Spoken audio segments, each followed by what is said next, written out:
This conference will now be recorded. Call the meeting to order. Approval of minutes.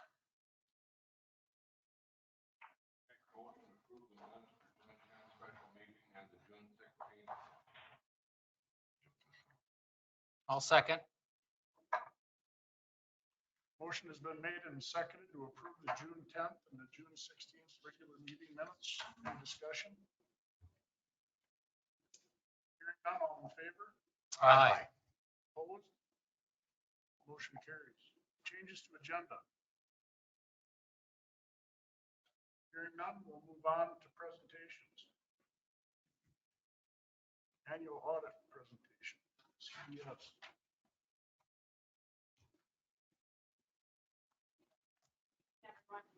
Make sure you press the blue button. There. Can you hear me now? Yes. All right. Thank you. I'm Kari Steinbeiser with Conway Duth and Schmiesing. I just want to say thank you for having me come tonight to do the audit presentation. And also thank you for giving us the opportunity to do the audit again this year.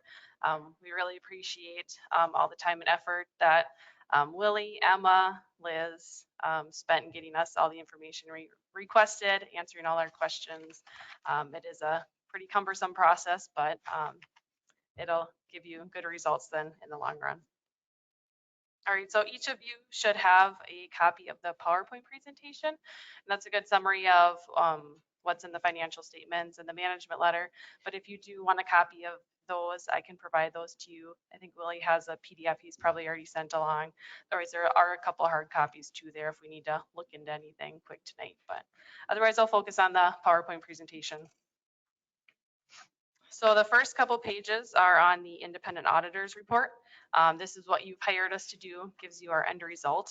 So the financial statements are the responsibility of the city's management, and then our responsibility as your auditor is to provide and express an opinion on the financial statements based on our audit. So the audit is conducted in accordance with generally accepted auditing standards and government auditing standards, and it is performed to obtain reasonable assurance that the financials are free from material misstatement. Now I say reasonable assurance because we do not test every transaction, so it's not like an absolute assurance, it's reasonable. On page 3, the financial statements include only the primary government of the city and not the city's legally separate component unit. And what that means is the Appleton Area Health Services is not included in this report. That was a decision that was made previously, but in speaking with the city administrator now, that's something we'll work on getting in there going forward. So that'll help you to get a on the way to get a clean audit opinion, because right now that is one of the factors that's not giving you a clean audit opinion. The other piece has to do, the city has not obtained the necessary information to so that we can disclose and record the city's Fire Relief Association amounts and information. So what you have to do in order to clean up that piece of it is you can do one of two options. Now you can either hire an actual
hospital's auditor. So it's not going to be like we're going to redo the entire hospital's audit. We will take the information that they've given to us and put it in your report to combine it all into one piece.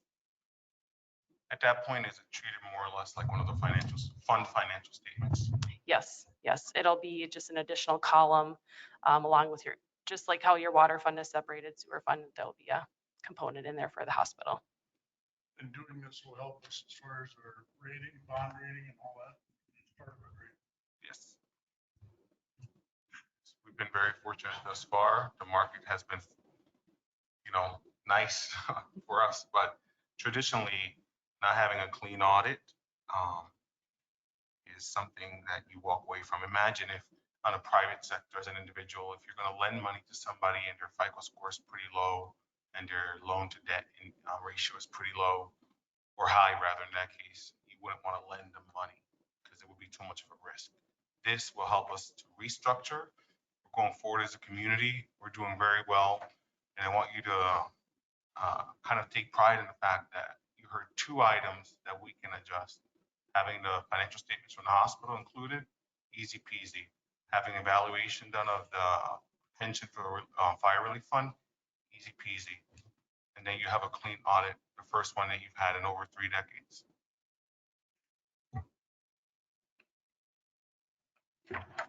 All right, so then on page 4 are your cash and investment balance totals. These are for all your funds.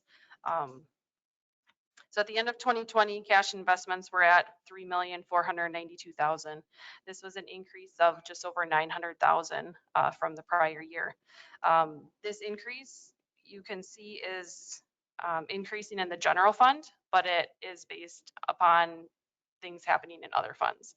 So the general fund is essentially borrowing money to some of your other funds because they have a deficit cash balance.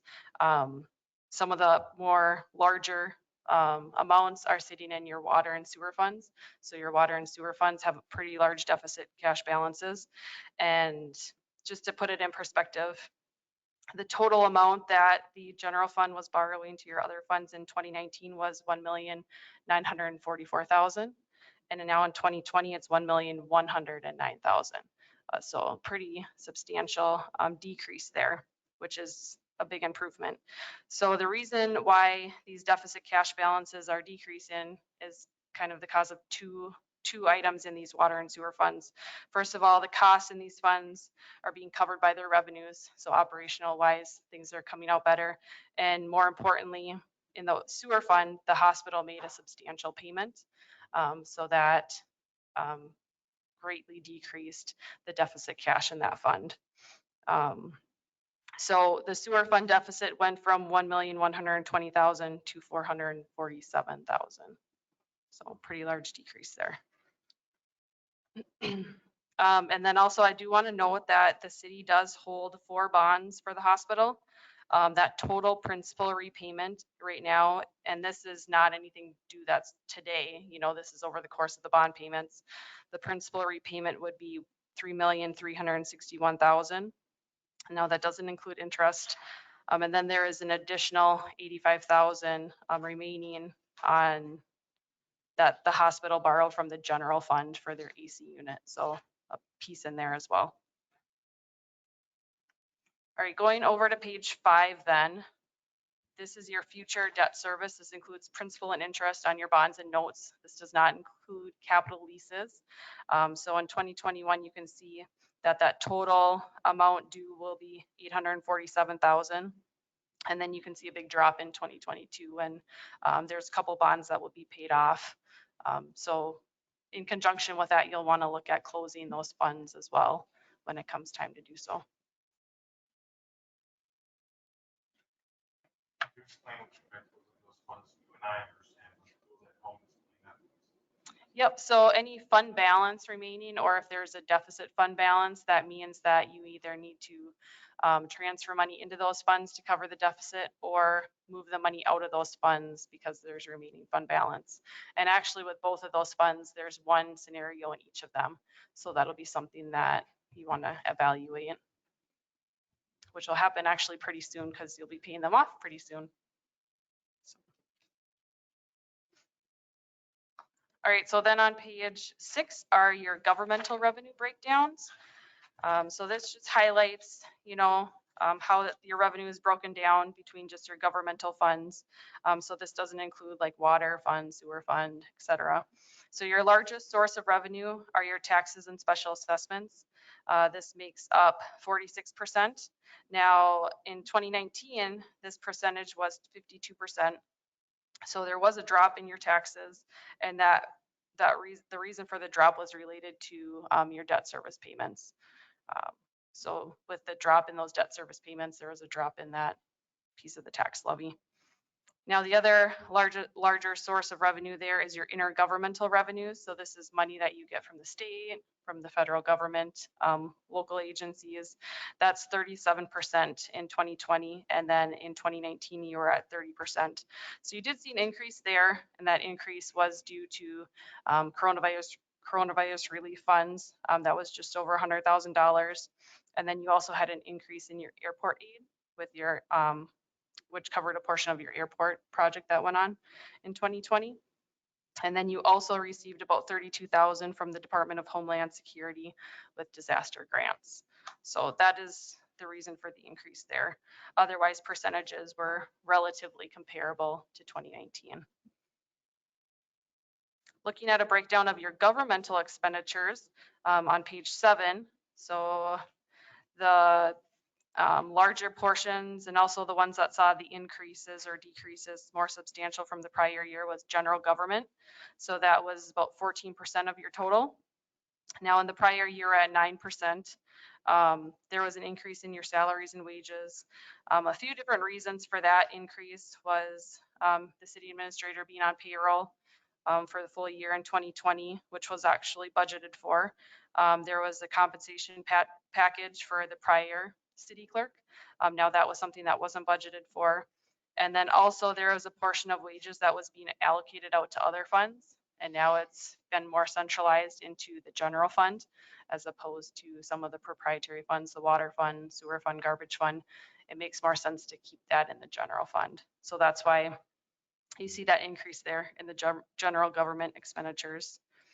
Public safety was 18%, pretty comparable to the prior year. There was 19% that in 2019. Same with public works, 13%, pretty comparable with 2019.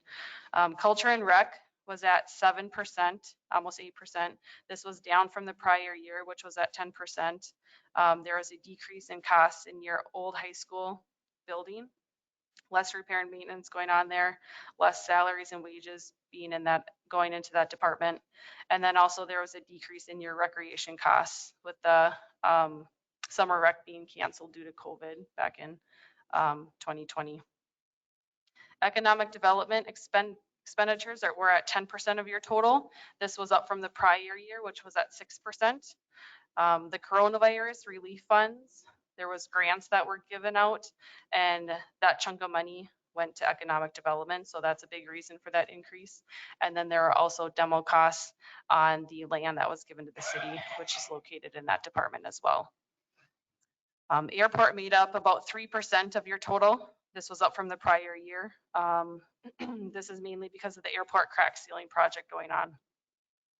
And then lastly, debt service makes up 23% of your total. This was down from the prior year, which was at 26%. So there's a substantial decrease in your debt service payments, mainly from one of the bonds that a chunk of the principal payment dropped off. So any questions on revenues or expenses and the governmental funds? So for our audience at home, they may have questions about what you mentioned about wages allocations onto the enterprise proprietary funds. To rescue the proprietary funds, water, sewer, garbage, liquor, in particular sewer, garbage, and water, we had to stop allocating wages there because those funds were not operating at a break even. So the funds were not receiving enough money, yet we were still charging salary and wages to those funds. My office has a strategy to change that, working with the city council. We stopped that so that those charges come from the general fund, giving time to repair the enterprise funds. And you will see that too on the next slides where we evaluate each of those proprietary funds. All right, so just looking at your general fund now on page 8, total revenues and other financing sources. At the end of 2020, we're at $2,639,000. This was up about 8% from the prior year. And kind of as I said in the past couple slides, this is to do with your intergovernmental revenues increasing, you know, the airport additional aid, coronavirus relief aid, those few items. And then total expenditures and other financing source or other financing uses was at $2,720,000. This increased $275,000, which was an 11% increase. But again, that has to do with the changes I mentioned and in the general government expenses, the economic development, airport, having to do with the projects and the coronavirus relief going on there too. So overall fund balance was at $2,390,000. This was a decrease from the prior year of about $80,000. One thing I want to talk about is the Office of the State Auditor and their recommendations that they have for cities. And so they recommend that unassigned fund balance be maintained at 35 to 50% of revenues. And when I look at your unassigned fund balance, you're at 54%. And then they also mentioned that your unassigned fund balance should cover at least 5 months of expenditures. And right now you have 6 months in there. So you're right on target with where you want to be and what the state auditor recommends. You're welcome. All right, moving on to the liquor fund. Cash and investment balances here at the end of 2020 was $590,000. This was an increase of $75,000 from the prior year. This is basically attributed to the increase in your sales. So if you go to page 10, you can see your sales compared to your cost of sales and then your net income. So sales went up 23% from the prior year, while cost of sales went up 20%. So very comparable. Even your gross profit percentage stayed relatively the same. You're at 29% in 2020 and 27% in 2019. So just a 2% difference there. So that was a good year for the liquor fund. Love you, Ann. Keep doing the good work. All right, water fund cash investment balances. So here I showed what the amount of money that the water fund is borrowing from the general fund. So in 2020, the water fund's essentially borrowing $447,000. This saw an improvement of $164,000 from the prior year. And if you can see, as if this trend were to continue, it would take you about 3 years to get into the black again. This is most notably from increase in rates. So revenues were up 65%. There was a decrease in operational costs, utilities, parts and supplies made up those decreases. And then costs decreased 15%. And then the project costs that went on were covered by the debt. So that didn't have an impact to your cash at all. So this is completely an operational outlook on things. And then on page 12, you can see that the sales flipped to the top. So your sales are above your operating expenses. And what this also means is that your revenues are not only covering your expenses, they're also covering your depreciation as well, which is a non-cash item. So overall net income in that fund was $90,000. Very significant improvement in this fund.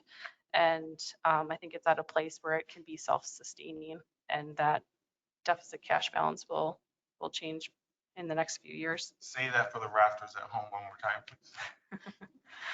All right, so significant improvements in the water fund. You should see this fund turn around, not have a deficit cash balance in the next 3 years. It'll be self-sustaining going forward. All right, sewer fund cash and investment balances. At the end of 2020, it is at negative $447,000. One thing I want to note, what I did with this graph is I excluded the hospital portion in the 19 and 18 balances because I wanted you to see the operational impact of what this fund was having going on here. Had I included the hospital portion, this graph would have been quite a bit different, because as I mentioned, 2019 cash balance. Instead of that 510,000 negative you would be seeing 1,120,000. So I backed that out so we could just look at the operational outlook of it. So 2020, there's no longer any money owed from the hospital. So that is a true balance there. There's an improvement in this fund of 63,000 from 2019. This has to do with rate increases. So revenues went up and then operational costs dropped significantly between 2020 and 2019.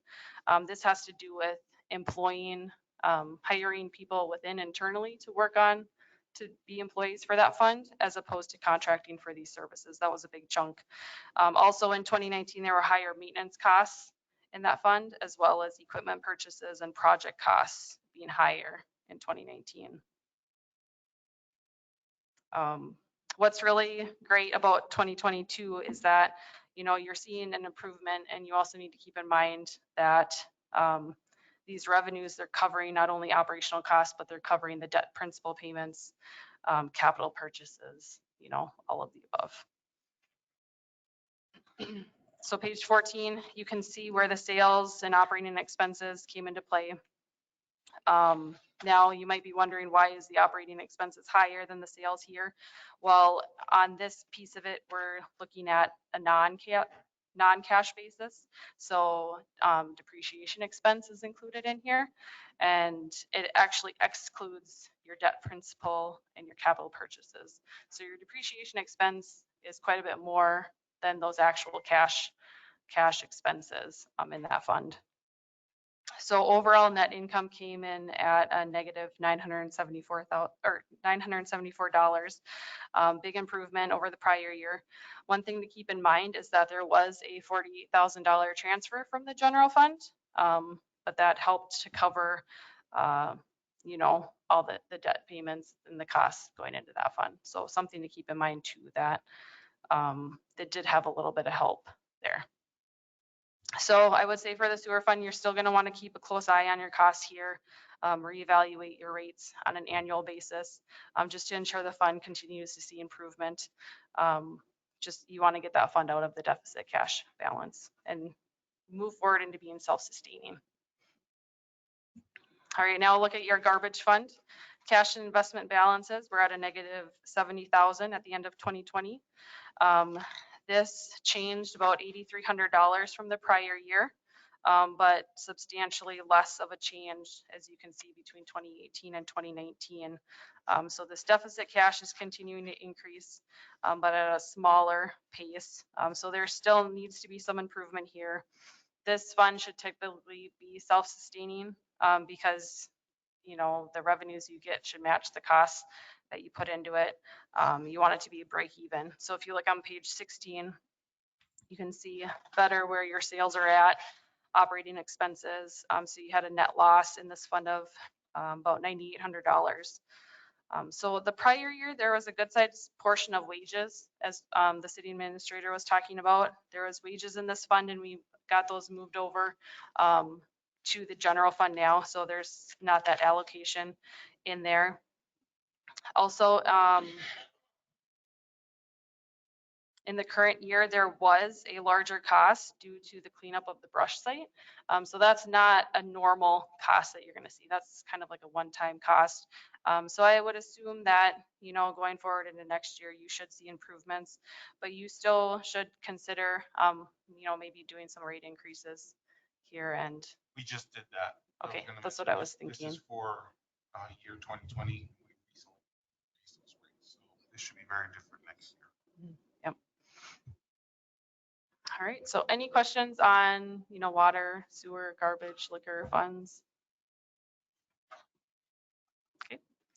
All right, moving on to the compliance section then. So there's 3 additional compliance type reports that we issue. The first one is Minnesota legal compliance, to make sure that you are in accordance with state statutes, and we noted no compliance issues there. The second one is government auditing standards, and there's 2 components here: internal control and compliance. And that first piece, internal control, we did note 3 material weaknesses. The first 2 are very common for entities to have this, and it's very difficult for it to completely go away. And a driving factor of your third one is because you implemented GASB 75, which has to do with the valuation that you obtained during 2020 to partially clean up your audit opinion. So I don't think that one is an entirely bad thing to have. But the limited segregation of duties is when there's limited personnel in your cash handling positions. It's when one person can initiate, authorize, and record the transactions. So the best things to do here to mitigate the risk is to continue to implement or modify your policies, reevaluate your procedures, make sure they're working as intended, and then continue to have council oversight in necessary areas and also ask questions, as you feel appropriate. Auditor prepared financial statements are required if we prepare your statements. I think the best thing to do there is, as council, to review the financial statements and make sure that they make sense based on your interpretation of how the city has been doing over the course of the year, just to get another set of eyes on things and get your opinion in there. And then, as I mentioned with the material audit adjustments, this had to do with implementing and getting your other post-employment benefit liability recorded on your books. So essentially you got the valuation done and they gave us the information to put in your records, and we hadn't had that in the past. So that was to get that on there. And then as far as compliance goes, no instances of non-compliance there. So the third compliance piece that we look at is we did a single audit this year. And this is when you have over $750,000 or more that you spend in federal awards. So what was unique in 2020 was you had your PFA grant or your loan for your water project. This was just under $900,000. So that alone puts you over the threshold. Also, coronavirus relief funds, you had just over $100,000 there, and then your disaster grant was $33,000. So what we do for this is we determine which one is the major program. So in this case, it would be your PFA loan that you had, and then we perform certain compliance procedures on there to make sure that you're using the federal money appropriately. And we noted no issues in either compliance or internal controls. All right, so then page 19, professional standards do require that certain items be communicated at the completion of our audit. Accounting practices are management's responsibility. We encountered no difficulties. Corrections and adjustments have been made and approved by management. There were no disagreements with management. Representation letter has been provided to us by management stating that all essential information has been given. There have been no management consultations with other accountants to our knowledge, which would be similar to obtaining a second opinion. And then any discussions that management has with us prior to the audit is not a condition of hiring or retaining us as your auditors. All right, so then lastly, I just have a few general recommendations. The first one, the profitability of enterprise funds. We've kind of touched on this already, but just want to reiterate it, just to continue to review your rate structure on an annual basis. Based on the data that you've been given from me, you've made substantial improvements. In all three of those proprietary funds, those utility funds. I think some progress still needs to be made yet, but you are definitely on the right track to get those funds turned around and be self-sustaining in the long term. Contractor withholding certificates in Form IC-134. So there is a withholding affidavit that must be obtained from contractors that have employees or hire subcontractors that have employees prior to the final payment being made. And we did note in our testing that there was one instance of this. The city administrator is aware of it and understands that that won't happen going forward. Transmittal of state fire aid. So the city is supposed to remit the fire state aid on to the Relief Association within 30 days of receiving it from the state. And we had noted in our audit that the aid was received in October, but it was not remitted until February. So a longer time frame there than the 30 days. So just a reminder there that that needs to be timely.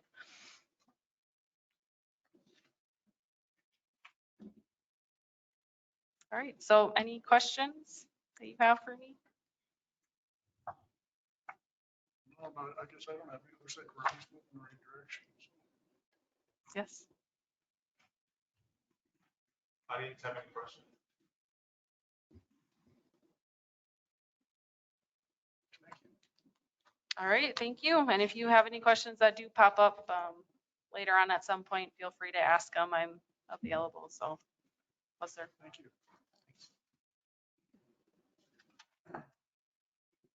MSR budget. Appropriations.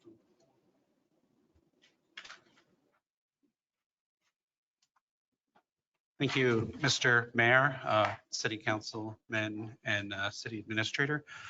You may remember our firm started off by doing a pre-design study for the new Appleton Public Library. We completed that work. And so the proposal that I'm assuming that you each have a copy of, okay, is for the actual design work and then for our time through construction. Just a couple of highlights. It includes us as the architect, mechanical, electrical engineer with us, structural, civil engineer, which probably be very little civil engineering, but potentially depending on it if the new parking lot is built, and then a cost estimator, which we have a cost estimate at the end of the design process. We've broken down the process into the kind of conventional phases, contract negotiation. We'd be using the same form of contract that we used for the pre-design process. We would send a new contract to which this proposal would be appended to as an exhibit, just like we did last time, because the proposal really captures the meat and potatoes of what we're going to do. Then the design process will take approximately 11 weeks.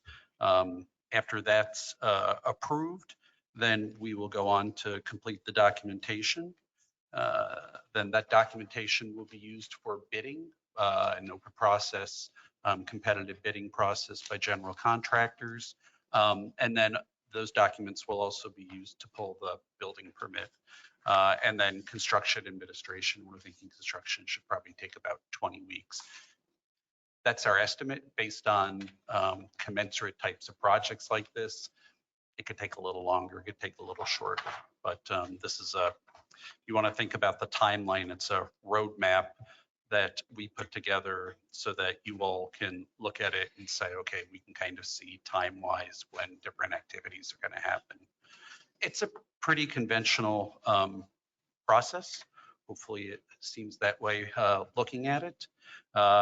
And then on page 5, you'll see we have the fees broken down both by phase, which is the columns, and then by the different professions that are part of our process: architect, engineer, and cost estimator.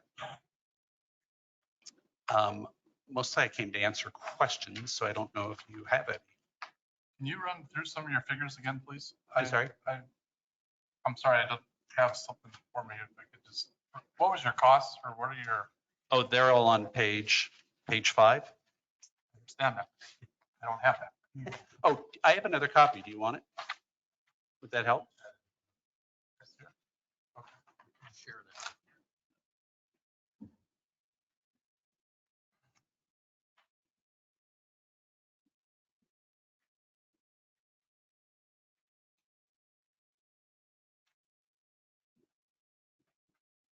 Paul, just go through it.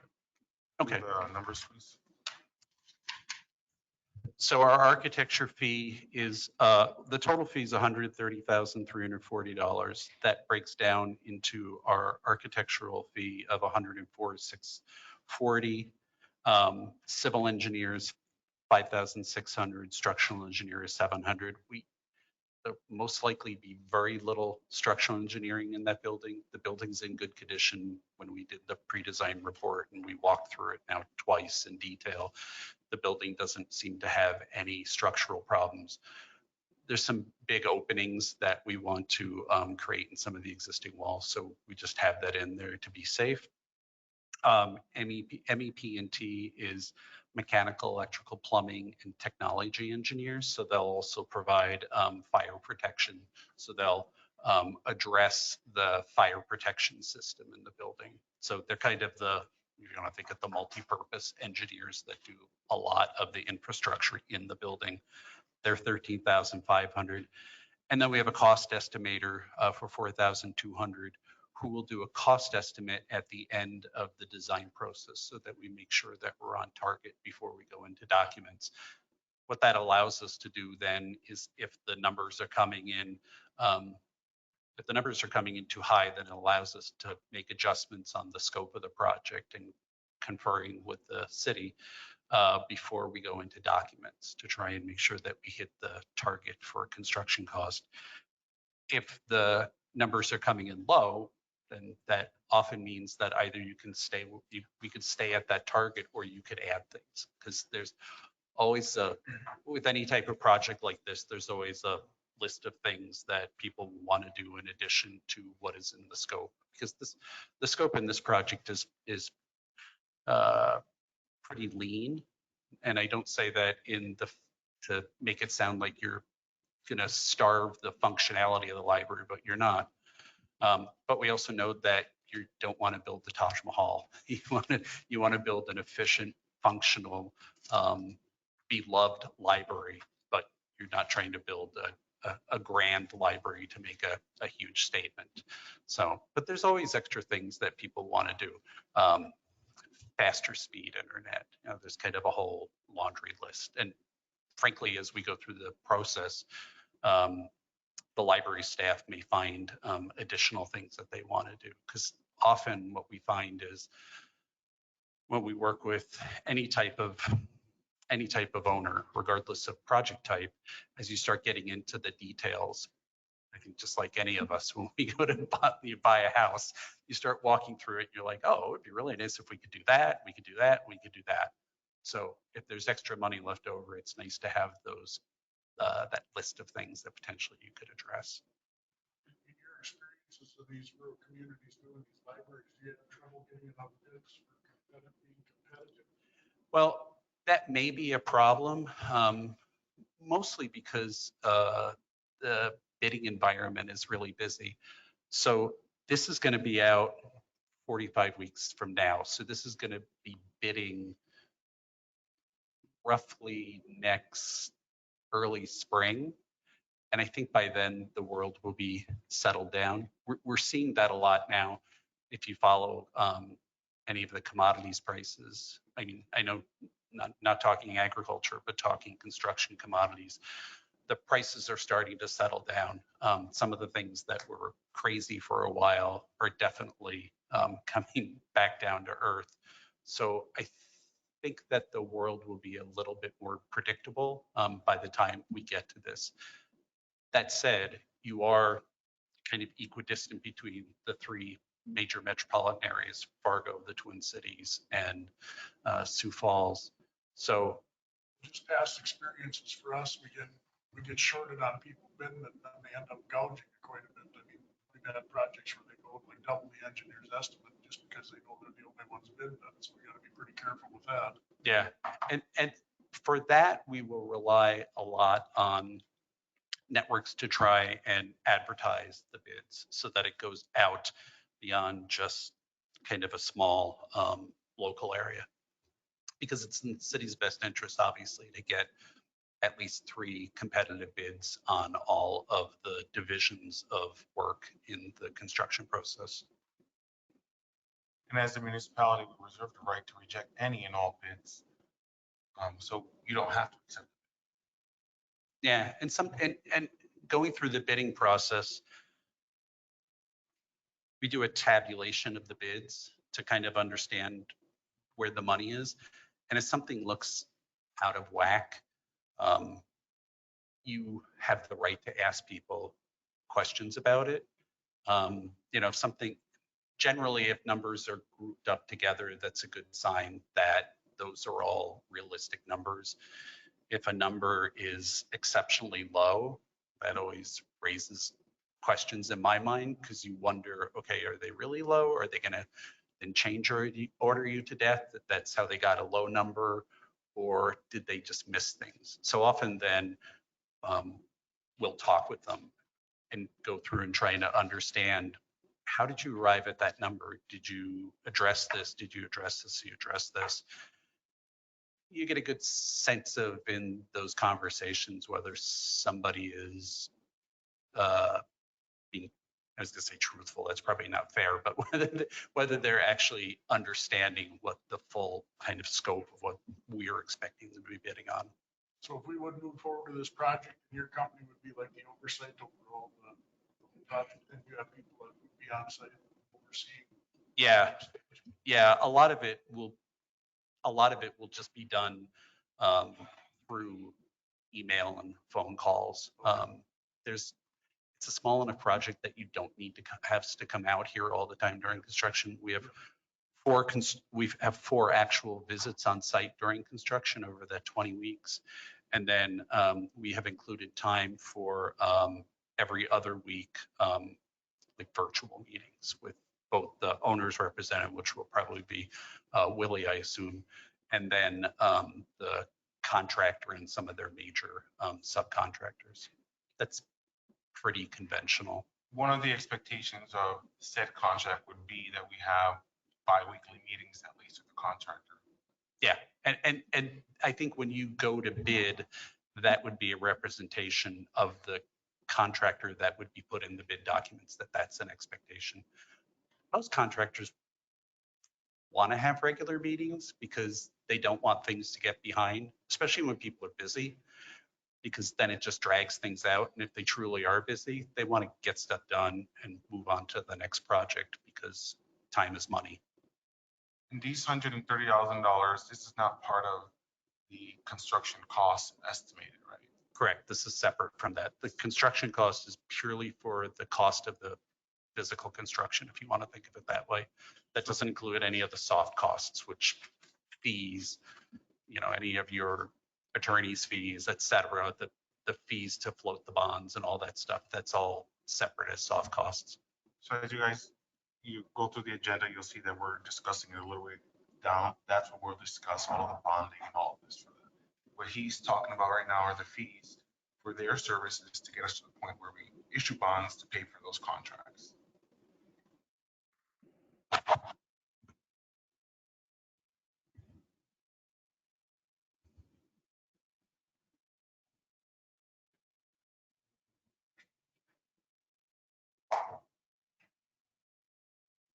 Thank you. All right, thank you. Thank you.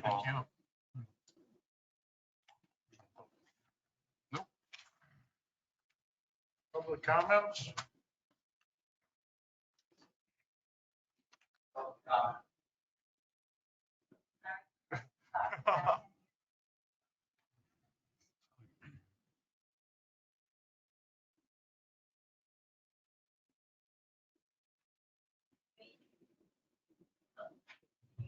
Thank you.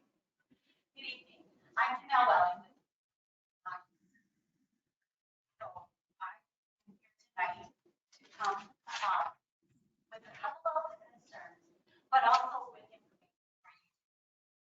First of all, I want to say that for the last 5 years, I have had to work with citizens of Appleton in selling their homes and buying new homes, coming into this.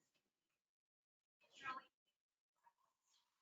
as you well know, this housing market is on fire. It's been on fire in Appleton and across this country for the last year. We've had a housing shortage nationally for well over a year, and we have it here. We have houses here that a couple of years ago, or even back 5 years ago when I started as a realtor, we had 45 to 55 houses in Appleton. Houses were selling on average anywhere from 35,000 up to 8,000. Your highest being around 150,000. I am proud for Appleton and citizens of this community that come here and that I've had the privilege to represent, that I can tell you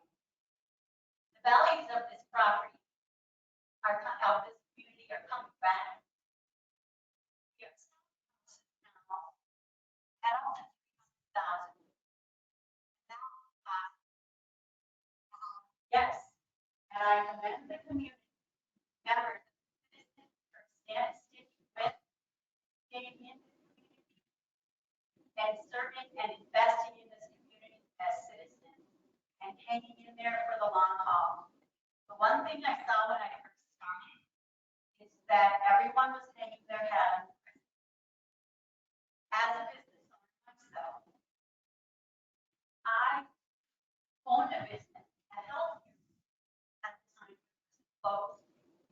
I invested in this community by having and hiring member or citizens from this community, as well as services.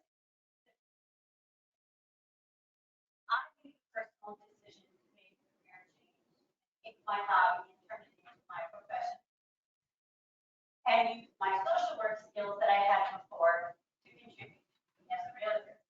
That being the case, what I'm proud of to say is that the citizens of this community, we are no longer hanging our hat only on the prison and what it may be. What I'm seeing is that we are recognizing there are business people, there are citizens who are committing and investing in our community every day. Whether it be through time that you're giving to the office, whether it be that you are working as an employee in this community, as a citizen giving to this community, we are coming back. You may see my signs around town. Yes, my office is in Montego, but I serve many communities because I grew up on a farm outside of Lyman. I worked in the hardware store here when it was Clayton's Hardware throughout high school. When I returned back from college, I've invested in because as you can tell by the consolidation of our schools and our communities as a whole with each other. That being the case, I need to tell you, our housing market connected with the expansion of businesses and new businesses in our Appleton. People are coming from everywhere. Last week, I written 5 purchase agreements of Appleton. What is awesome is those people who will be members are coming from Idaho, Pennsylvania, Florida, and the Twin Cities area. And I've been showing houses to people from West Virginia and Colorado. What comes with that are people who are investing in the community, into our schools. They're bringing families, new business people. They're coming here and they're making our business grow. So we have many, many, I think, positive things to look for and look forward to, but also to take note of the fact that who are coming and who are making decisions as to where they live. We cannot ignore this fact that I, as a realtor, am one realtor. Every realtor bringing people to our communities, including our ambassadors for our communities in which we live. We are the first line. And when I say your, I like to say our, even though I don't think I own property here. And my thought is this, as an ambassador of our community, I want people to be proud of that. I do not want to have to answer as many questions as I do in the sense of one point of contention seems to be, why is it that people are not making their yards nice, or not in the large degree? I don't have those answers all the time, but I need your help. We are struggling with houses value and houses not selling because there are neighboring houses that are not being taken care of. I'm asking of this home self-pride in your home to ask how with this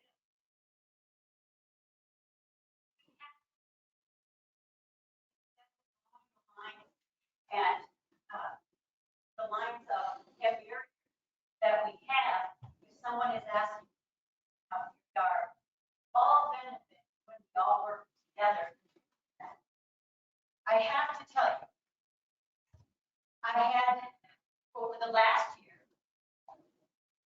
repeated showing on a few properties, and I would say about a handful, but it's a huge impact because that handful of houses, their value and what they sold at were at least at $25,000 to $35,000 less than what they should have been because of all of the junk be around.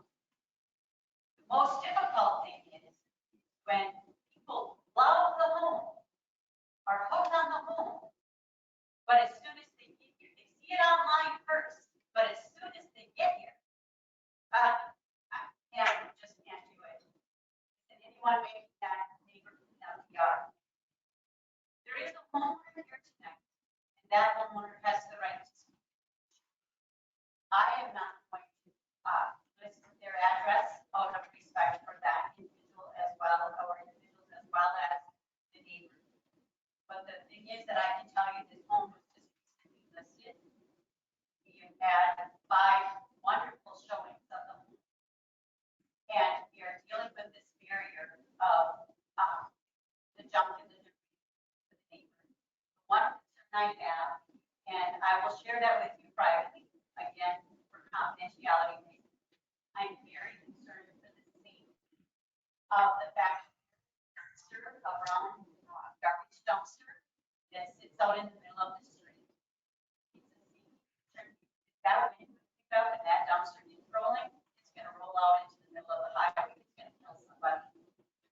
The other thing is as that dumpster sits there, and there's also just before I met or come to the meeting tonight, I had driven by and I will show you pictures. I took timestamp pictures to show you that car that sat with the hood up last week, and the week before, 6 with the hood up today. We are looking at safety issues as well as values of property. And I just ask that be addressed. Then finally, I want to say thank you. Thank you, Mr. Heineke, first for taking the time for me to come and visit with you. I watched my experience last week, or I think a couple of weeks ago. I walked up here, and as I entered, got to the front of the building, there was an officer outside, and I said, I'm coming to you seeking knowledge and understanding. Because I'm not understanding how you can have boats and cars with hoods up and garbage in the streets as the abundance that they are without it being addressed.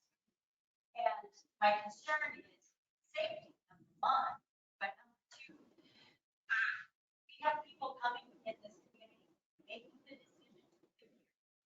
And I tell you, very critical, because when they're coming with families, and this particular house that I have listed for sale, it's a 3-bedroom home. Families who are coming into our school district are going to make the decision to live here or not. If they go down the road to another school district, we lose out on those children and that family. So we all have a responsibility collectively. So I say, that officer stated, and he's doing his job, I respect that. And with what the ordinances are today, he stated that they, at this point, my hands are tied. Okay, fair. I'm that we reconsider changing the ordinances so that we all can have. Second of all, I want to see Mr. Heineke. I think because I knew the officer, he was limited in his knowledge or what his role was, he was within the role. Then I needed to come to you as a council member. And I appreciated the fact that you had said, may not be aware, which I was not, and I thank you for that. You may not be aware that we started this process.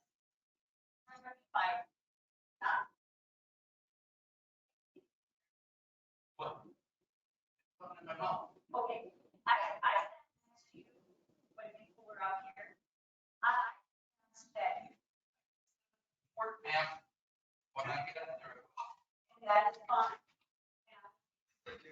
let's move along here. We got a long agenda here. Now, let's finish up here. Okay, My mouth, and Larry? Yep, thank so you. that being the case, Mr. Heine, I thank you for letting me know that you have started the process 2 years ago. And that you did some, a number of cars and all of that. So in closing, I understand and I recognize fully that you are working on it. I would like to say, and tell me how to direct it, that in doing our part as a real estate company, Hughes Real Estate welcomes the opportunity to donate $2,000 towards the cleanup of this community and for it to be used how you as a council determine. So I thank you for your time. Thank you very much. Any other public comments?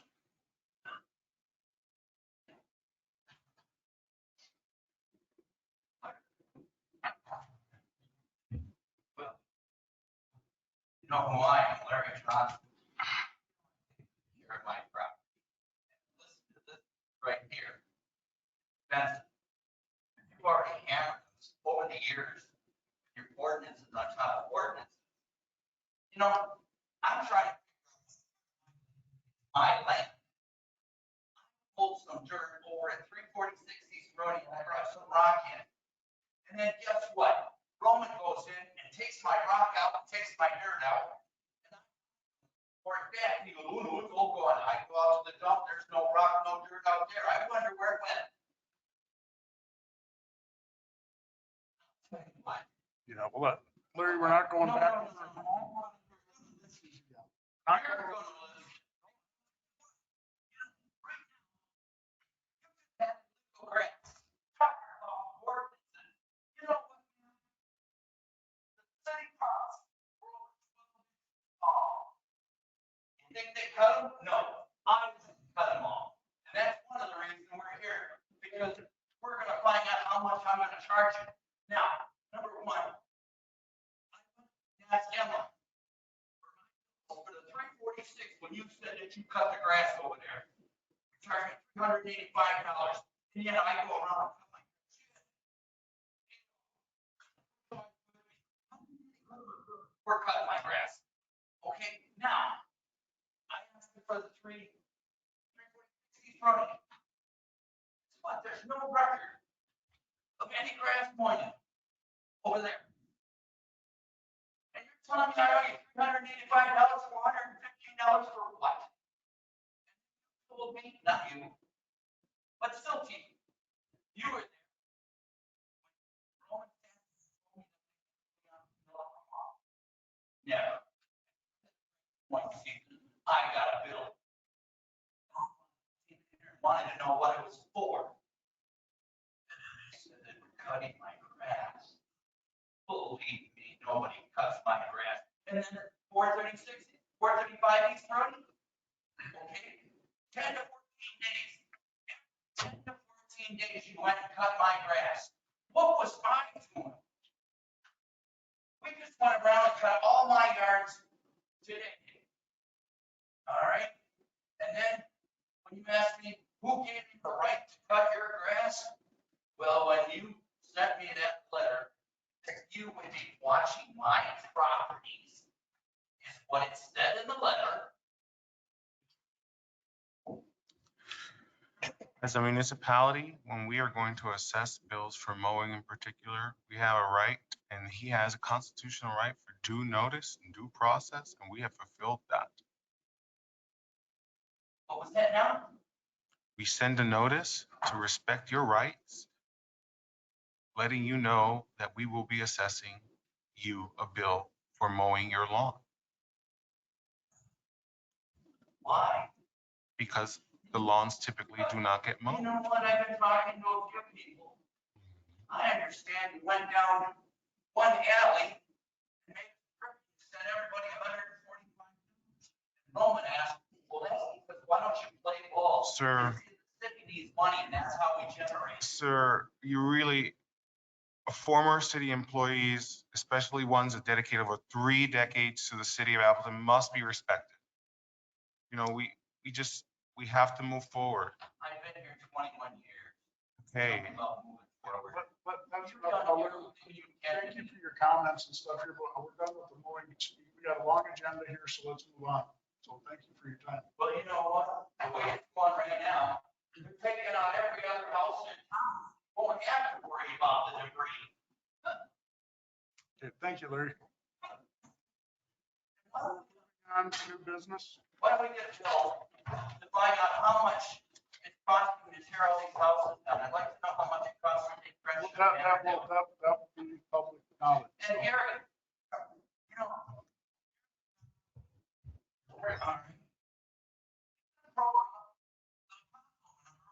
Should accept those cement slabs that you need from Friendship Manor. Are you paying some sort of bill for having them take them up and over to your house and all that? Would you like them? Why? Would you like them? Why? I'm just asking you, would you like them? That's none of your business, Adolf. Well, then I. Come on, we're not turning this into a charade thing here. Larry, Well, you've heard enough now. Thank you for your comments. Come on. absolutely. There's a lot of us that are in town. Mallet. Do you want them, Adolf? Just wait. Wait, I want an answer out of Adolf. Do you want them? Adolf, do you want them cement slabs? Do you want those cement slabs? Do you want them cement slabs?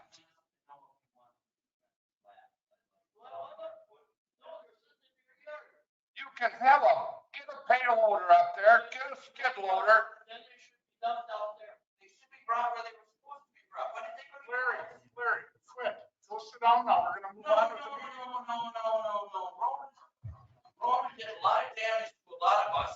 He took advantage of a lot of us. That's in the past, Larry. Move on. It's in the past.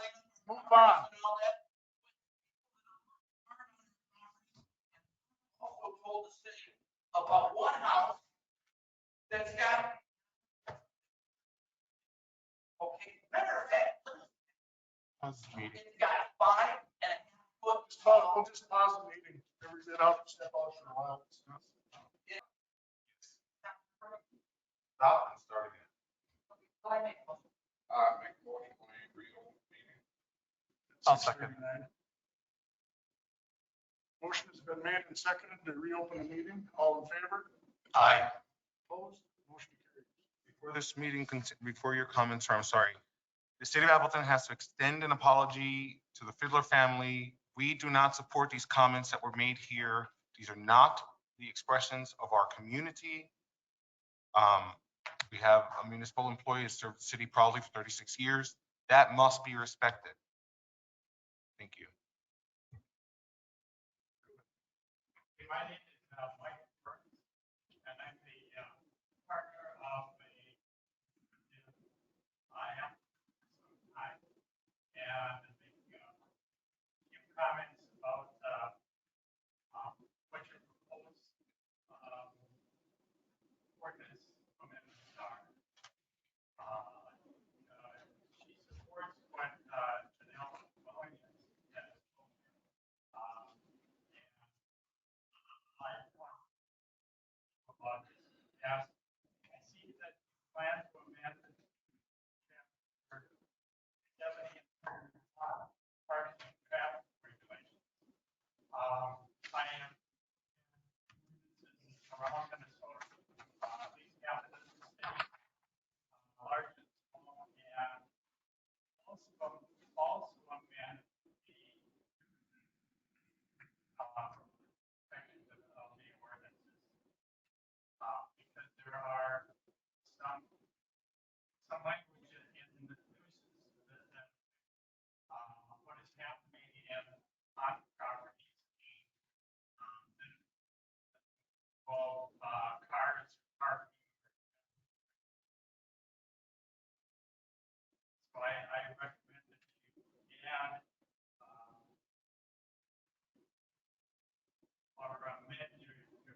Something that the city attorney and I and our police chief are working on is establishing language for what defines a nuisance of a vehicle of a home.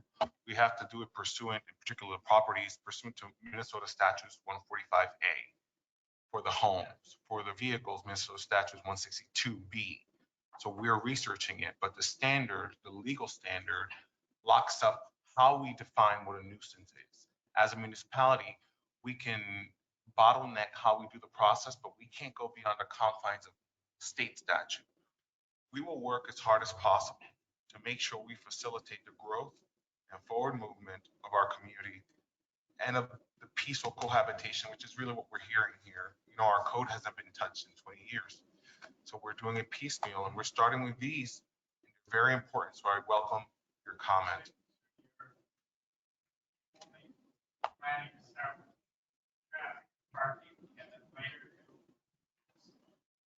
Parking, traffic, sewer, water, and a local assessment ordinance.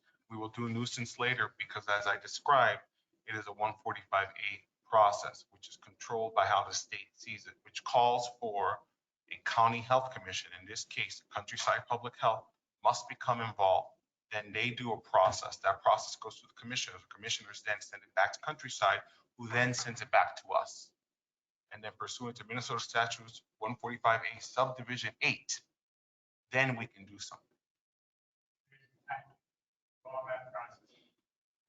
We can't internalize our ordinances to substitute or subrogate that process. We can't do it. Yeah, they have to be involved. They have to be involved. To even start because of our state laws. Yes. But we're right here. We're doing the dance with you. It's just a complicated waltz. Well, thank you. Thank you for the opportunity to receive any more information. I'd be happy to share it. Remember you said that. I'll call you. Okay. Thank you so much. Thank you. Any other public comments? Hearing none, move on to new business. Approval of 2020 audit finance statement.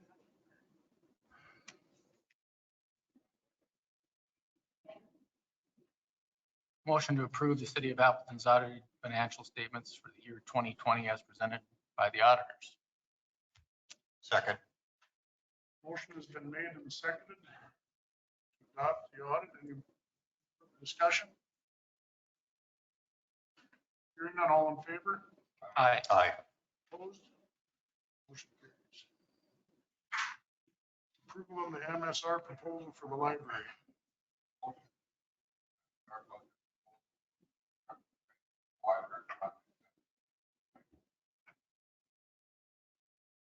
Second. Motion has been made and seconded. Will there be any discussion? Can you give me just some specific, what we actually are approving if we pass this motion? You're approving the cost for their services to get us up to the point where we're going to issue the bond for the bigger construction. They would provide the oversight for the RFP process for that and also oversight that the construction project follows along their schematic design. And that would be if we choose to go ahead with the If you product. choose to We have go ahead. Yep. We have to go ahead with, choose that first. Okay, all right. And fair we'll enough. talk more about that in a couple. Sounds good. Any other discussion? Hearing none, all in favor? Aye. Opposed? Motion carries. Junior wastewater operator.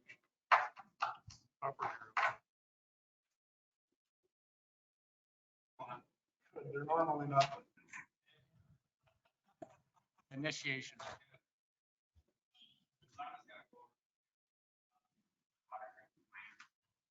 Brady, right? Brady and you. We found a couple mainline grades. Those on top of the water ban that we've been on, all of 125,000 on average. The highest in June is 506,000 gallons.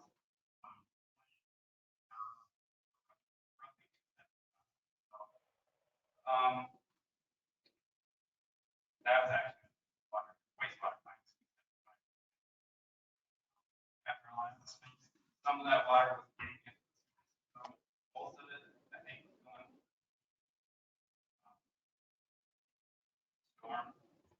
the storm system. So we are actually saving 62,000 gallons from going through the wastewater treatment plant also. I do recommend staying on the water limitations at least up until these 2 weeks pass, because it's supposed to be 100 degrees, 99 all the way for the next 2 weeks. So all that's going good. At the water treatment plant, the new drawings, there's a few pumps in there that I caught. They weren't giving us any device or tool to lift or pull in case of maintenance, emergency, stuff like that. So talking to them, we got it lined up that they're going to put an I-beam on the ceiling. That's going to be for the turbine pumps. Those are roughly 4,000 pounds. So we needed something there. There's 2 submersible pumps that also weigh, 300 to 400 pounds. So they're going to give us a little jib crane that we're going to use for those. As far as the wastewater treatment plant goes, almost all of that's pretty outdated. There's a couple serious key issues there is the aerators. We're down to 1 aerator that's actually working.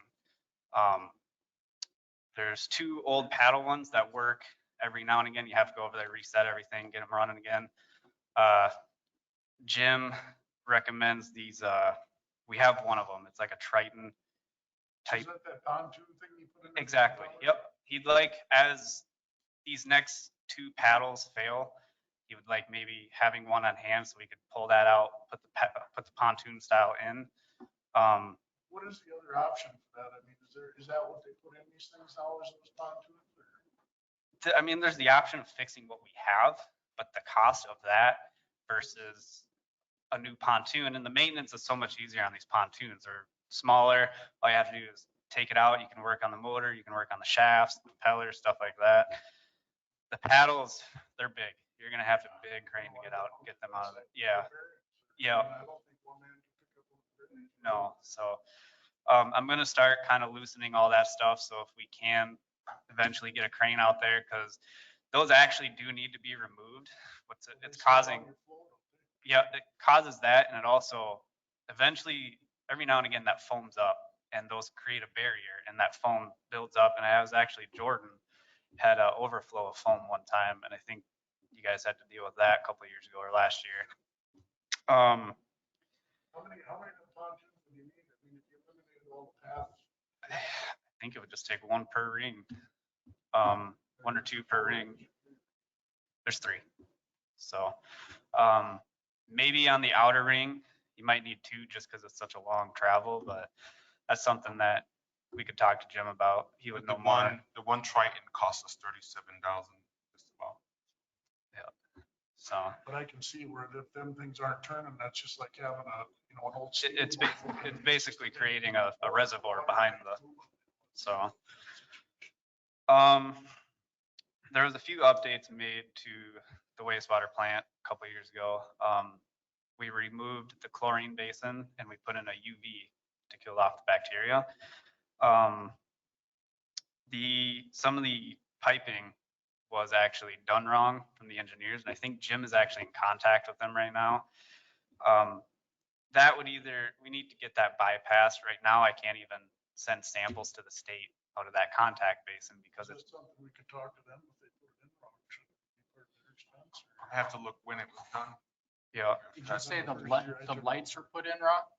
No. The piping. So we have the piping going, so we used to have a contact basin out there, and it would put chlorine, drizzle down chlorine through there. Basically, when they got rid of that system, they put a UV in, but they were supposed to be able to put a bypass around that, and somewhere along the lines they screwed up on the plumbing, and it doesn't actually do what the drawings say it's supposed to do. So it would be best just to get rid of it completely, use it as like a holding tank or an emergency overflow tank, because the way it sits now, there's algae, bacteria growing in it, so I can't really test out of it. So like I said, I think Jim's talking to those guys about that, see if they have any recommendations or what they think should be done. That's really all I have on this. So if you guys got any That's plenty questions, because it shoot. sounds expensive. Yeah, well, I'm glad you heard Just good just things. one so. final question for you. The initial grit removal system, what's the status on that? What'd you say? The initial screening grit removal system. That I have no idea. I know he's been talking about getting the one out of there and Talk about replacing it. screens Yeah, and I stuff think like that. so far that's all I know is it's been talked about. Okay. I think he's still looking at different companies or different styles, what to use for it. So, Okay. I do have a chart if you guys want it. It's just a little diagram that shows the flow, and you can really actually see from the water restriction and the shutoffs if you guys want that. I can bring it up to you. Thank you. And thank the community for helping us with the water plan. Nice meeting you. Nice meeting you. Thanks for everything you're doing. Thanks for coming.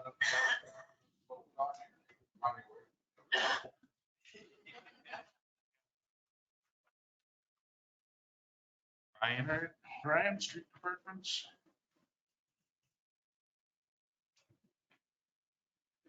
Well, y'all know me, Brian Anderson. Yeah, basically, I've just got a list of, we've got kind of a backlog of things from around the city, not necessarily fault of anyone's own, just, with employment going up and down and things like that. Some things get left behind and other things become important, but, we've got hydrants needing flushing and things like that, but we weren't able to do that with the condition of the water plant. We're hoping to get through some of that. Patching we've started working on. That's kind of a hit or miss, the way things are. We're doing a lot of training. The guys are doing good. For one thing, I appreciate the full complement of guys. That's really helped us a lot. We're able to accomplish quite a bit more.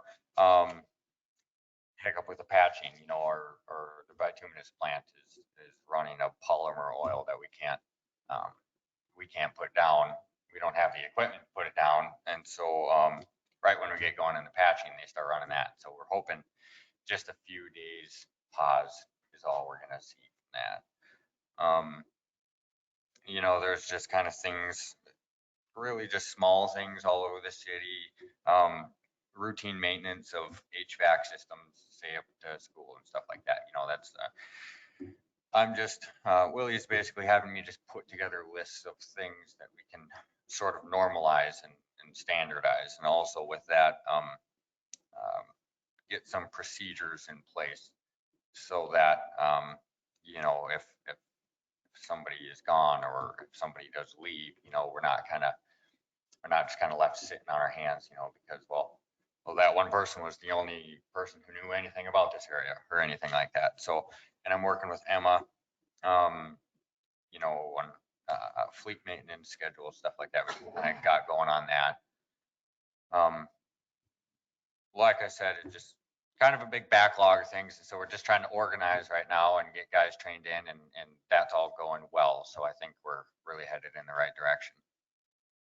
I've already seen the improvements in town here, down at the campgrounds and stuff. It's very noticeable. So That's good. Yeah, that's what we. That stuff around the dumpsters. So And we still have work to do on that, and we're still going. And so it's just, we're hoping you guys just see more green and orange shirts around town, just kind of, picking things up where some stuff got left out. So. Thank you. yeah, good job, guys. Thanks. Set public hearing for August 18th.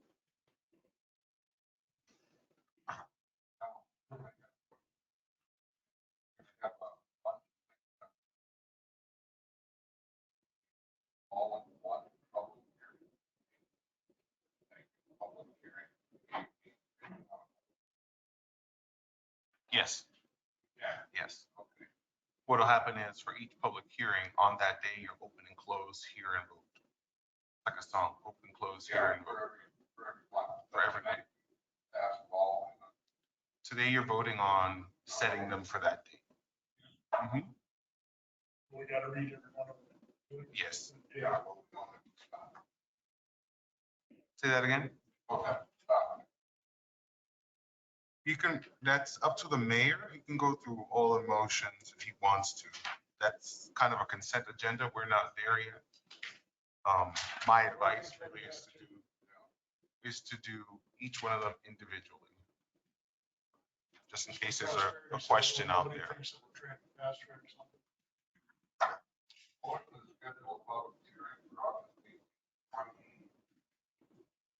21. Amend chapter funds for regulations of the Appleton and public.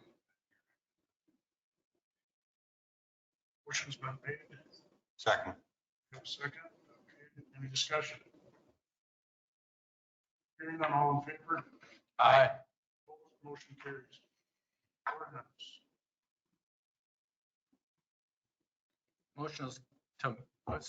Motion to schedule a public hearing for August 18th, 2021 to amend chapter 52 water regulations of the city code to publish said hearing in the city's official paper. Second. Motion's been made and seconded. Do we have any discussion? Hearing none, all in favor? Aye. Motion carries. Said hearing. Public hearing for August 18th, 2021.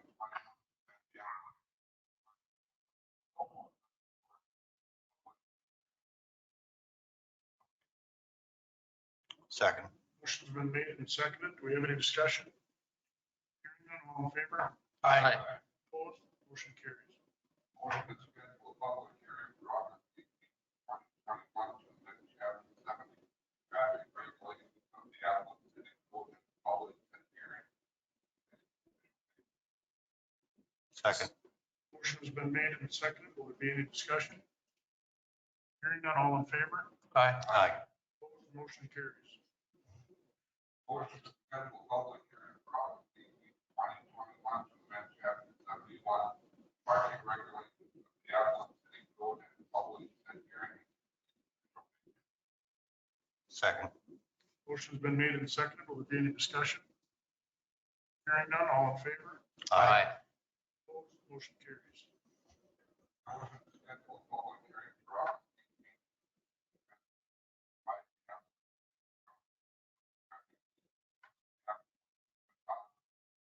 Of $1.59.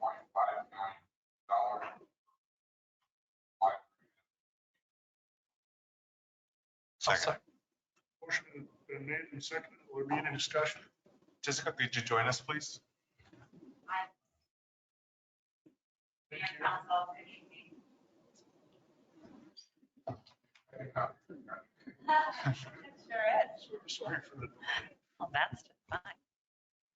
Okay, what you have before you is consideration, of course, to set a public hearing for your meeting next month to consider a capital improvement plan, which will essentially facilitate the issuance of capital improvement plan bonds, which would be used, of course, to support the library project. So a couple of things to note here. The capital improvement plan, when we're referring to capital improvement plan bonds, is different than what we typically think of when we think capital improvement plan, which is a more comprehensive plan that lists out all the acquisitions and projects that a city is going to consider, various departments, et cetera. For the purpose of meeting statutory requirements related to capital improvement plan bonds, you have to write a 5-year capital improvement plan that the council considers at a public hearing prior to being able to move forward with the issuance of bonds. There is a 30-day reverse referendum period that applies with capital improvement plan bonds, whereby if the city were to receive a petition with signatures equal to 5% of those that voted in the last general municipal election, you could, you need to take the question to an election in order to move forward. And there's a couple of things that could happen. So if you receive a petition, the council can move forward with that election. If that comes back positive, you can of course go ahead and issue the bonds. If it comes back negative, you can't consider the same scope of project for 180 days. Now, some communities, if they receive that petition, they may take that as sort of indication that the community is not in support of the project, then you can just stop.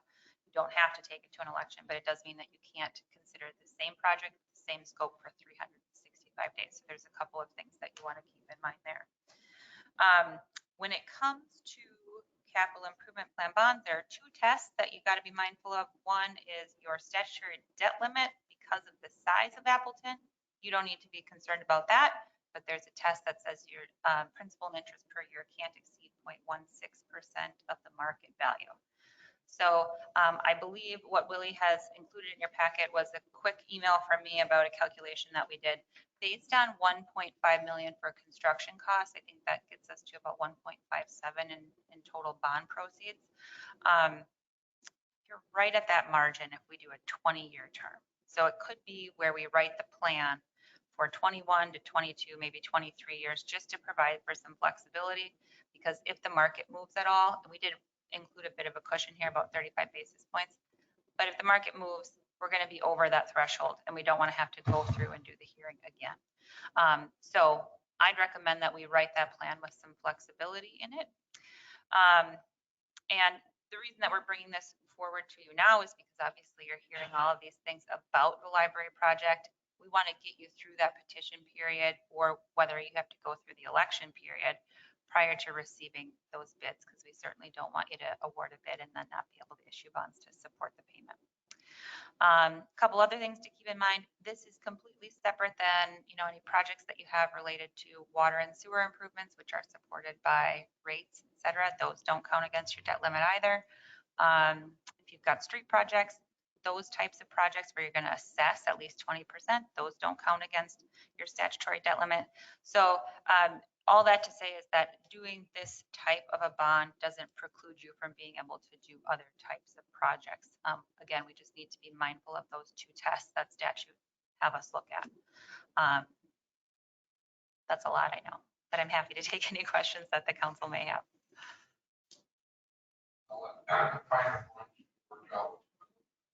Yes. Yep.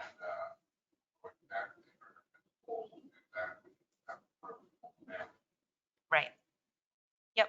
So again, we draft the plan with some flexibility in it. Obviously, we know that there's sort of this not to exceed amount that has been identified for the architect to sort of work with. But we would likely have some cushion in those numbers within the plan, because of the way that statute is written. You have to provide a public hearing notice, and that notice needs to identify the maximum amount that you may be issuing and the maximum term, so that the community can, of course, comment on it. So yeah, we'd include some cushion, but we certainly don't want to include too much so that it's, sticker shock wise. You'd have that year or two on to bring that. Exactly. Yep, by stretching out that amortization a little bit, we have a little bit more margin for error if rates move around. What I heard, and people at home paying attention, is that this type of project going forward, this type of issuance, will not prevent us from being able to work for our streets or do other types of improvements, correct? Correct. Okay, that's a good segue to probably discuss a little bit the value of a local assessment ordinance. If you're done with your part, is it all right if Bob joins us up here real quick? I suppose. Yeah.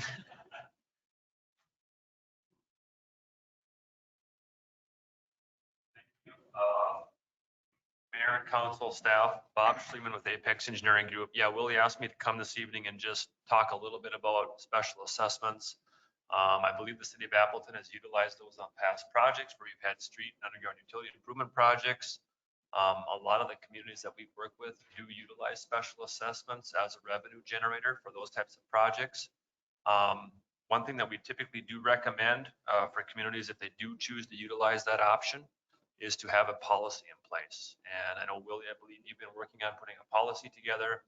I think I provided you an example policy as a starting point. And I guess, there are some state statutes that we do have to follow. There are some procedures, some public hearings that come along with special assessing. If anybody has any questions, comments on that process, I guess I'd be open to try to answer those this evening. And hopefully we'll, when we have the public hearing in August, we can certainly discuss this further. So. you say special assessments, if you get an area to a special assessment, it just affect the people that will be in that area, or does it go citywide, or is it? There are different ways to do that. However, typically what we see is, let's say if you do an underground utility and street improvement project within a certain area, let's say it's a 5-block area on a certain street, typically what we see is the properties that get specially assessed are abutting that project. There are a few instances where we do see where maybe there's properties that aren't directly abutting that would get specially assessed, but for the most part, what we typically see is properties abutting that improvement area would get specially assessed and nobody else. Very good question. With that being said, I guess, you know, every community is a little different. Every special assessment policy is different. Some communities specially assessed underground utilities, some don't. Some do certain surface improvements, some don't. So those are all discussions that I think we need to have moving forward. Again, opinions vary on that. The one thing that you do have to keep in mind if you do utilize special assessments is, per the state statute, you cannot legally assess any more to a property than the increased value to that property as a result of the project. So that is one thing that you do need to keep in mind when we go through the special assessment process. So. Percentage-wise, what money should be run by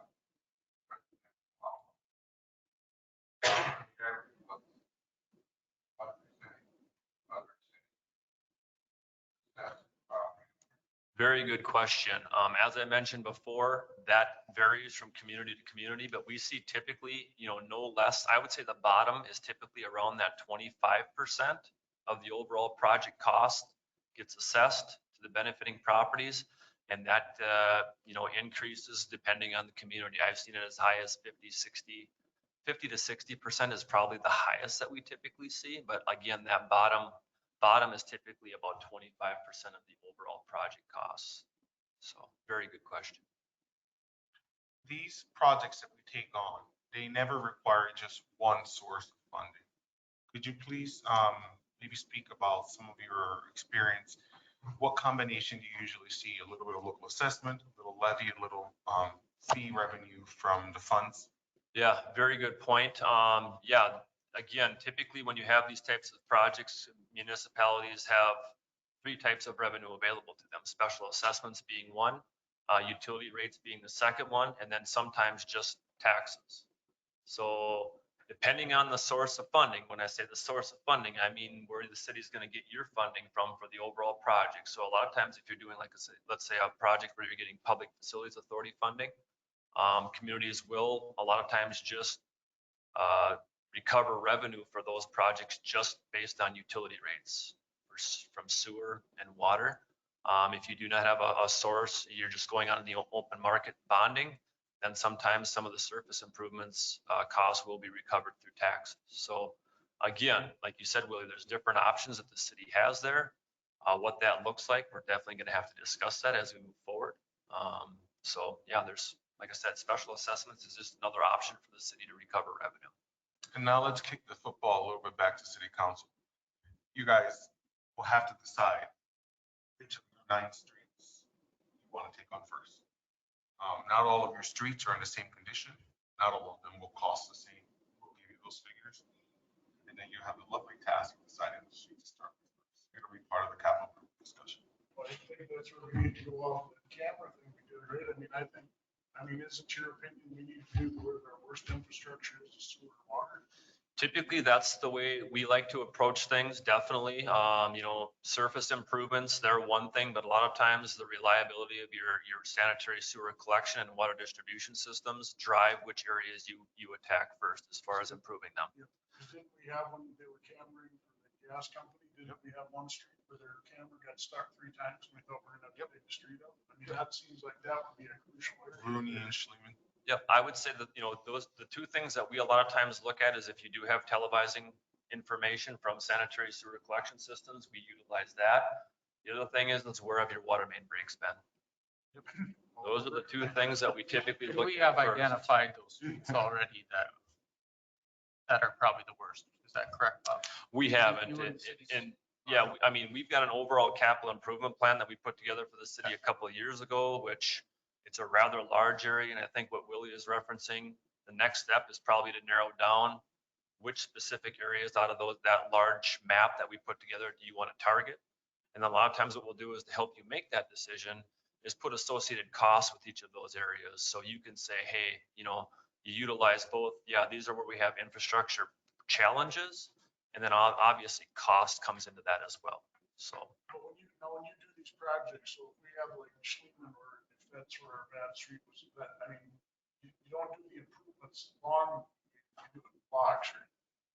Yeah. You wouldn't do like Schliemann from the highway all the way to the hospital.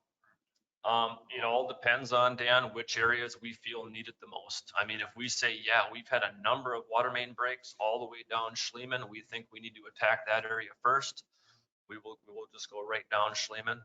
If there's other areas that we feel need it more, or just maybe, let's say 2 blocks on Schliemann and 3 blocks over here, or 4 blocks here, we can do that. I will say this, for constructability purposes, a lot of times it does help to keep those construction areas either on one street or somewhat close together instead of having 1 block here, 2 here, 3 here, 1 there. It's nice to keep them close together if you can. We have submitted information to some funding agencies. And I would just want to say, if the city is interested in moving forward with a construction project for next year, that process of narrowing down those areas should start soon, because a lot of times we like to complete our field work before the snow flies. We're already to the middle of July. Before we know it, it's going to be October. So we've already got communities that are making those decisions as I speak. So keep that in mind moving forward. Yeah. One thing for city council to consider, you guys have to consider, yes, the figures and the laws and everything we present to you, but also what the residents feel most comfortable with. So you guys have a little different calculus than what we have. It has to include, for example, one of these streets is used for ambulance routes. That's important. We have different housing values that factor into this too. That's also important. So your task is not easy. Yep. Water.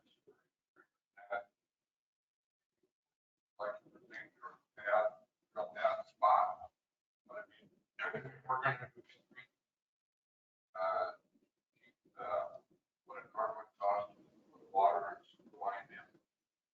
Costs more in front of St. Vincent's house. I would want to discuss it more because of the problem there. That I'm going to pay the same amount of money and I have no problem. And he's going to pay the same amount of money and he's got problems.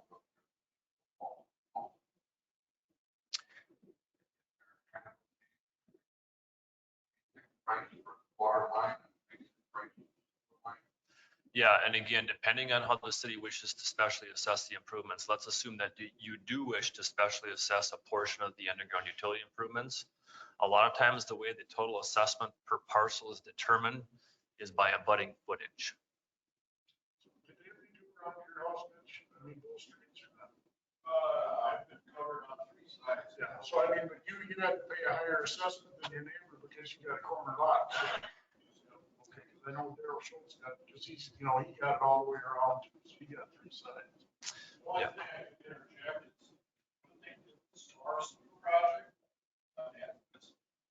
that spread out the equipment. That watershed. So you keep out of that. That's probably.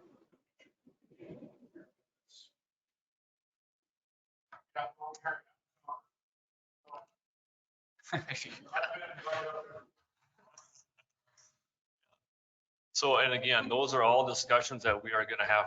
There's, like Willie mentioned, there's a lot of discussion here that's going to have to take place as far as what you're going to assess for, how you're going to assess it, the percentages that you want to assess for each individual piece of the puzzle or piece of the project. And again, I provided Willie an example policy that hopefully is a good starting point. I know we had put that one together a few years back for a community, and I think it's a good one to start with. Even you mentioned the corner lot thing. There's some communities, or most of the communities, for surface improvements, if you've got a corner lot, they'll assess the full footage on the short side and either a half or a third on the long, or on the long side. So those are all discussions that we will get into at some point. So, very good questions in this. So what will be our drop dead date that we got to say yes or no to this thing? If we want to see some stuff seriously take place for next summer as far as construction. I would say, you know, I would like to have that decision made now. If we can make it in August, that would be great. I would see absolute latest as far as making those decisions on the areas. And if we can get authorization to move forward in September, that would be the absolute latest that we would want to do. Again, we want to get that field work done before the snow flies. It makes our job so much more efficient. And once you get snow out there, sometimes things can get missed if you can't see them. So I just hope we can use that camera information, because it'd really be bad if we spent money and we can't do it again for 2 or 3 years. And we hit it, we missed it, we got a bad area, and we played for 4 years because we didn't pick the right spot. our general idea out there is if you're going to be doing surface improvements, if you have old cast iron pipe water main, typically that's what the older water main in rural communities are. If you've got vitrified clay pipe sanitary sewer underneath your street, it's an automatic do them. Because the worst thing that could happen is you make surface improvements and those utilities start to fail 5, 10 years down the road. You have to go back in and disturb those brand new surface improvements to get to them. So as a general rule, there's a lack of information as far as what you've got underneath your streets, but we're continually working toward gathering information. And I think we're getting a better handle on it all the time. So any other questions? So Bob, here's something I'm sure you can't answer entirely, but I'm going to ask it anyways. Grant type funding obviously going to play a heavy part on our decision. So at what point would we have any idea, how that would work and what we could get out of that so we can make better decisions on the assessments? When we come back and have some of these discussions, if I have a general idea as far as what you're thinking for project areas or a dollar amount, I can give you feedback on what I think you would qualify for loan/grant. The problem with that is this: we recently had a census done.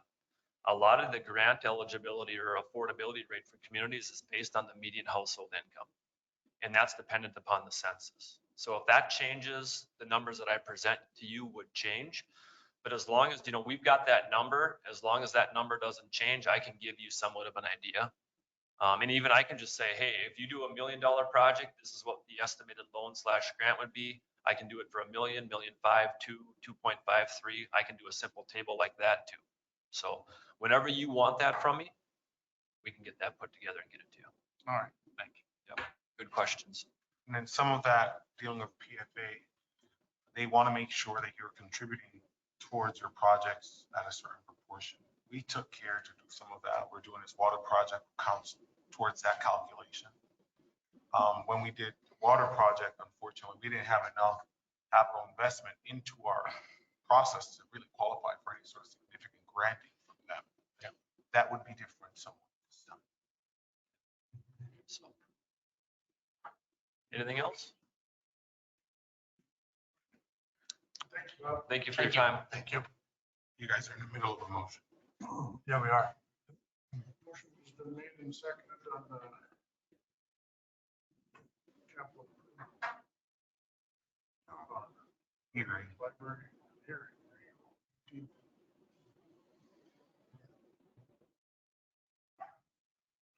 Is there any other discussion? Hearing none, all in favor? Aye. Motion carries.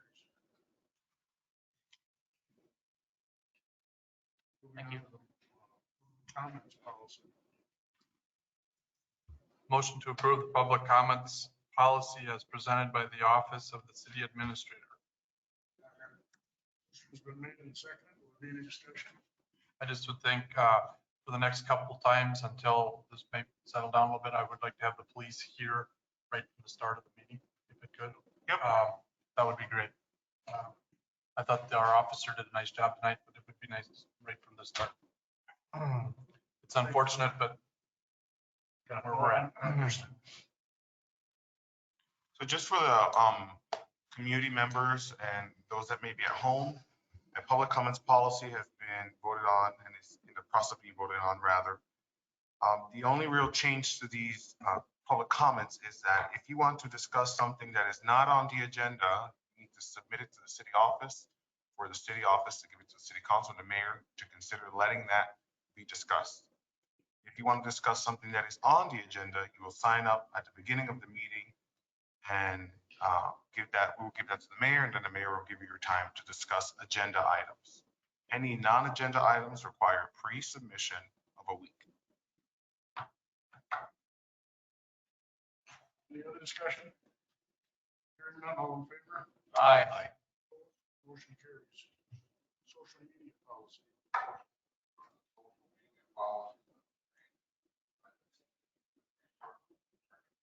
I'll second that. Motion's been made and seconded. Will there be any discussion? This social media policy, many companies have it, many cities have it. We have a version of it. They updated it. We don't have these issues here with the city at all, but just make sure that all employees know that they're not to disparage community, city, or other employees as an employee of the city. Yeah, I guess we talk about, maybe some of the city policies aren't up to today's era, but this would be part of that. Any other discussion? Hearing none, all in favor? Aye. Aye. Opposed? Motion carries. Disposal of electronics. Motion to allow office private to provide electronic disposal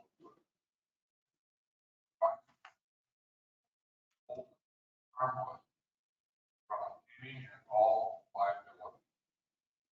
Second. Motion has been made and seconded. Will there be any discussion? A couple of individuals have come forth that they collect microwaves, TVs, computers, desktop and stuff like that. And I want the chance to vet them before we move forward. So I'm asking for that authority to do that. Yes. Any other discussion? Hearing none, all in favor? Aye. Opposed? Motion carries. Resolution 2021-20. USA performance measures. Motion to adopt resolution 2021-20 adopting 10 criteria performance measures from the Office of State Auditor. Second. Motion's been made and seconded. Any discussion? So this is giving us an even higher standard besides our audits, besides professional standards. We're exposing ourselves as your management team to be judged by according to OSA standards to make sure we are doing right by your city. Any other discussion? Hearing none, all in favor? Aye. Motion carries. Motion to adopt the cab F1 February 18, 2019, 2021. Golf club raffle on November 29, 2021, and the Parsons Club raffle on November 19, 2021. Which is the application guidelines of the Minnesota Gambling Control Board and right back to the Minnesota statute 349-166. Second. Motion's been made and seconded. Will there be any discussion? Hearing none, all in favor? Aye. Opposed? Motion carries. Appleton Firefighters Relief Association raffle. A motion to approve without delay the Appleton Firefighters Relief Association to host their cash raffle during the Swift County Fair, August 18th to August 22nd, 2021, pursuant to the application guidelines of the Minnesota Gambling Control Board as prescribed in Minnesota Statute 349-166C. Motion's been made. Do we have a second? Will there be any discussion? Hearing none, all in favor? Aye. Aye. Opposed? Motion carries. Swift County Fair liquor license. Motion to approve the Swift County Fair Board's temporary liquor license. I'll second that. Motion's been made and seconded. Do we have any discussion? Hearing none, all in favor? Aye. Motion carries.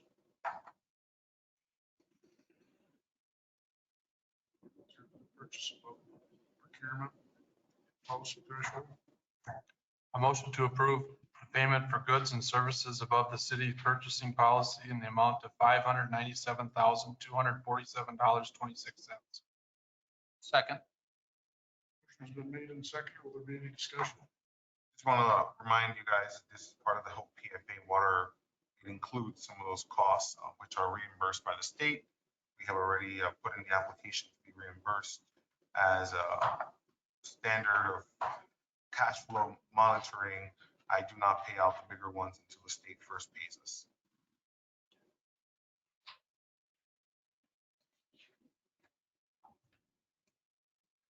Transaction summary, or is everybody going to agree? Well, you have to finish the vote. We're up. Any other discussion? Hearing none, all in favor? Aye. Opposed? Motion carries. Is there one item on the agenda that we missed here? Yep. SADP, okay. just- Yep, we did. When we come out of closed session, I'll read about it. It's very short. Make a motion, go into closed session. I second. Motion is made and seconded to go into closed session. Any discussion? Hearing none, all in favor? Aye. Opposed? Motion carries. Okay, I make a motion to close the closed session. I second. Motion has been made and seconded to close the closed session. All in favor? Aye. Opposed? Motion carries. One last thing that we did discuss SCP grant update. So luckily we have fulfilled a lot of the need in target zone A, and now we're in target zone B. We're moving to target zone B to serve those people who weren't in the immediate target for receiving that benefit, and they already had like 6 applications for that. So that's doing very well. Thank you, Bernice and RDC, for working on that for us. Thank you. Nothing else, but have a motion. So move. I second. Motion has been made and seconded to adjourn. All in favor? Aye.